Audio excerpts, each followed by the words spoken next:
Hello everyone and welcome back to our channel. In today's video, I'll be showing you how to connect Gmail with Google Workspace in 2023. So Google Workspace offers a suite of productivity tools, including Gmails, for businesses to enhance their email communication.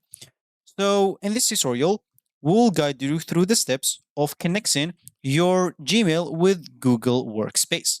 So let's dive right into it and let's get started.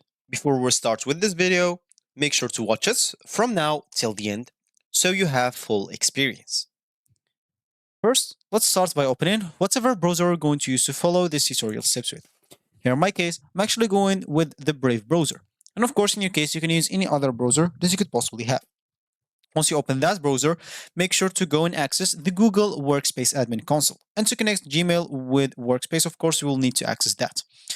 So once you open your preferred browser, go to this URL section and simply type directly admin.google.com and hit the enter button. Here, if you have an account, make sure to simply go and log in into that account. But if you don't, simply you'll have to go and create your account, your Google Workspace account.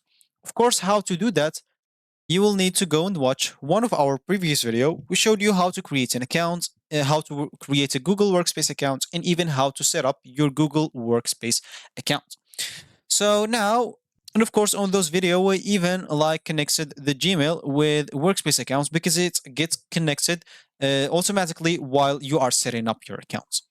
But as an example, if you didn't do it, or if you have an old account that is not connected with Gmail or anything like that, once you're signing into your Workspace account using the administrator credentials, and of course, these credentials you set up when you create your Google Workspace account. So in the admin console, as you can see here, you'll have to go navigate to the apps section and click on Google Workspace.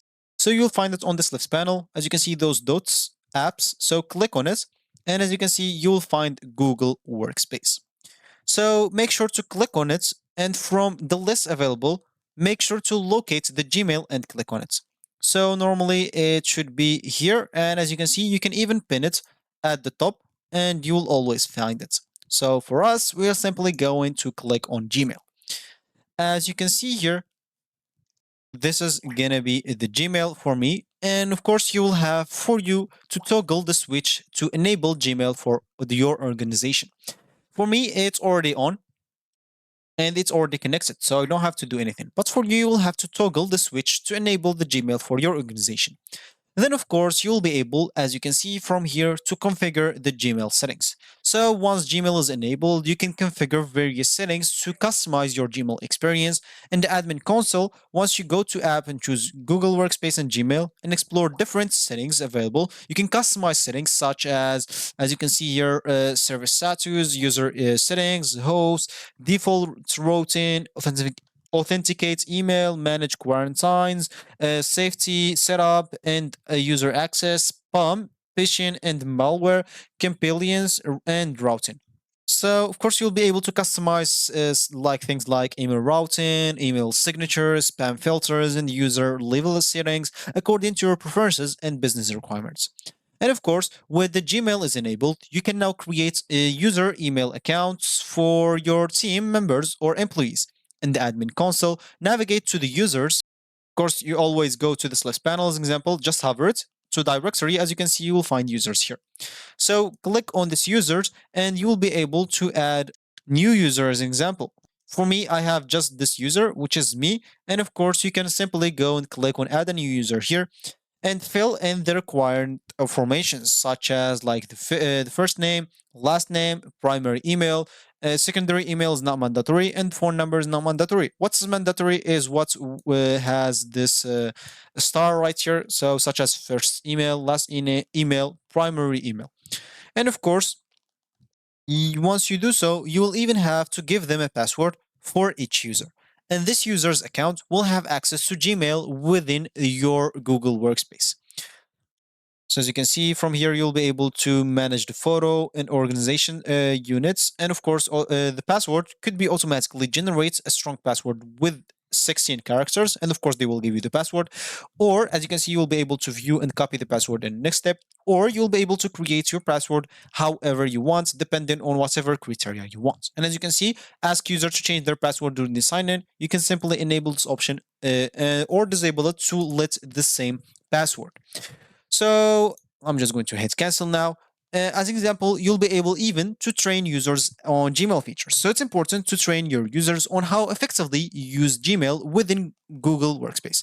Provide them with guidance on accessing their email, composing and sending messages, organizing emails with labels and folders, utilizing search and filters, and managing settings and preferences. Familiarize them with features like conversation view, priority inbox, and email filters to enhance their productivity. If your organization has a lot of members, as an example, it's gonna waste from you a lot of time if you're going to show those members one by one how to do that.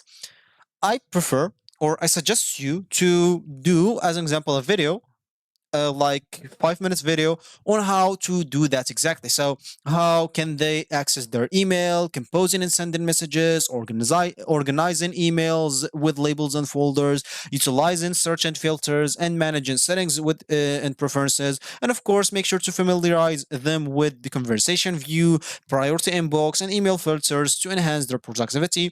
So do all of that in a short video so they don't get bored, and of course publish it to everyone that's enter or any users that is added to your organization.